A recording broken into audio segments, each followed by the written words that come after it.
do the spore testing proper procedure. On Monday morning, first thing in the morning, or the next day, business day that your office is open, you are to perform spore testing.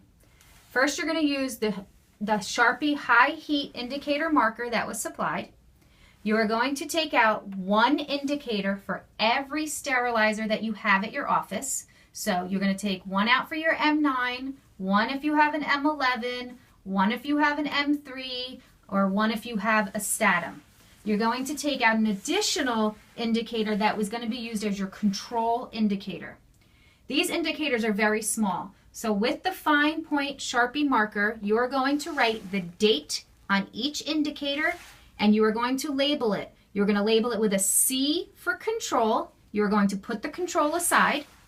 You are going to go to your next one and you are going to label it with the date and the sterilizer. So date and M11 is what you're seeing on this one. Okay? And you're going to do that for each sterilizer that you have. You are then going to place the ones that you're going to put in the sterilizer in a properly labeled autoclave bag. You're going to seal the bags.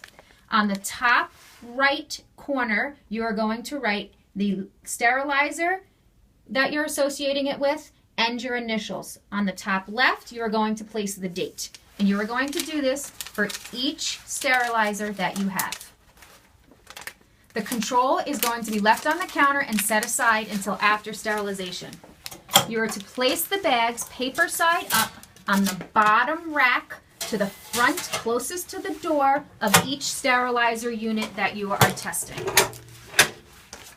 You are then to run the autoclave as normal. When the autoclave has run its cycle and it has popped, you can take it out. It does not have to stay in for dry cycle.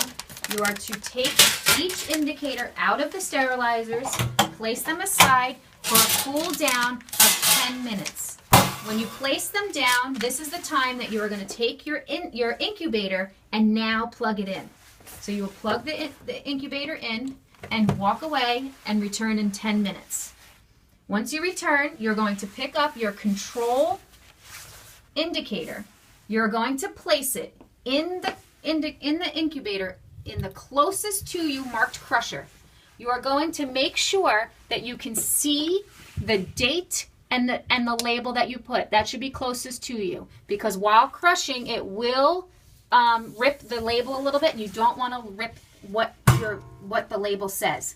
With your fingers, you're going to push away from you into the back of the incubator. You are then to pull back, straight up, and place it in the number 1 slot. You are then to open your autoclave bag, remove the next sterilizer indicator, place it in the crusher, viewing the date and the sterilizer, crush back again. Pull back, pull up, place in number 2. You're to do this for each sterilizer that you have. Back, up, and number 3. This is to stay in the incubator for no less than 10 hours. It can stay till the next day if it's not been 10 hours since you placed them in when you're leaving at the end of the day. The next day, as soon as you come in the morning, you are to read the results. You take out the control, which is in the number 1 slot.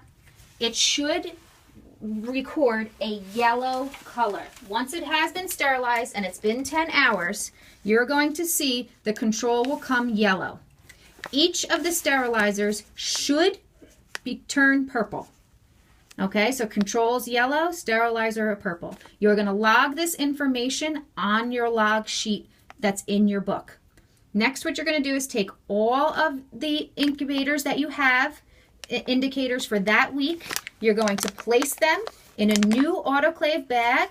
You are going to list control, mark the sterilizers that are in it, and the date that this took place. You are then to put it in a cabinet in the same room that's used just for this purpose and place it in a red bag. Once a month, you will remove all of the pouches from each week.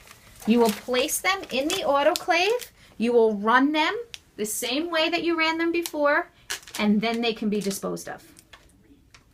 Okay, these can be disposed of in regular garbage. They do not need to go into the red bag waste. Once they have all been sterilized, there is no longer a chance of biological spores and they are no longer hazardous. When you place them in the garbage, do not remove them from the autoclave bag. Leave them sealed in the bag in the garbage. If you guys have any questions, you can reach out to Ann Hinson, Danielle Grundig, or Dr. Hames for further clarifications.